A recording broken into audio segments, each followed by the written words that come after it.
अल्लाह का लाख लाख शुक्र अदा करता हूँ कि आज एक मरतबा फिर इस मोअज़्ज़िज़ ऐवान ने जनाब बिलावल भुट्टो साहब की मोशन पर मुझ नाचीज को एक मरतबा फिर इज्जत से नवाजा और 180 वोटों से मुझे यहाँ पर एतमाद का वोट दिलवाया। आज पाकिस्तान शदीद मुश्किलात में है, वो मेरी वजह से या इस ऐवान की वजह से नहीं, मुअज़्ज़िज़ मेंबरान की वजह से नहीं। 2018 में जहाँ पे इस मुल्क की मईशत थी वो पाकिस्तान की दुनिया में एक मानी हुई मईशत थी जो बड़ी तेज़ी से तरक्की कर रही, और आज हर चीज़ सामने आ चुकी है कि वो फ्रॉड इलेक्शन किस तरह हुए।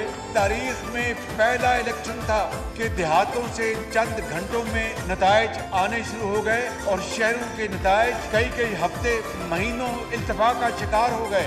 ये है वो साजिश, बदतरीन साजिश जो पाकिस्तान के खिलाफ की गई। साकिब निसार और तारिक रहीम की गुफ्तगू ऑडियो लीक हुई है, वो सोशल मीडिया पे आई, अब तो मेन स्ट्रीम मीडिया पे भी चल रही है। साजिश खुल के सामने आ गई कि वो साकिब निसार जिसने इलेक्शन पीटीआई को जितवाने के लिए धांधली का एक बाजार गर्म किया, शेख रशीद उसके हलके में वो बतौर चीफ जस्टिस नहीं उनके पॉलिटिकल एजेंट बन के वहाँ पर पहुँच गए। वो साकिब निसार जिसने पाकिस्तान के अंदर अस्पतालों का निज़ाम तबाह कर दिया, वो साकिब निसार जिसने 2.5 साल दिन रात सुओ मोटो लेकर इस कौम का हुलिया बिगाड़ दिया, वो साकिब निसार जिसने PKLI में अपने भाई को भर्ती कराने के लिए उसका बेड़ा गर्क कर दिया। अब इसके बाद कुछ शक रह गया है कि ये साजिश मेरे खिलाफ, ये इस हुकूमत के खिलाफ नहीं है, ये इस ऐवान के खिलाफ नहीं है, ये पाकिस्तान के खिलाफ साजिश है। और आज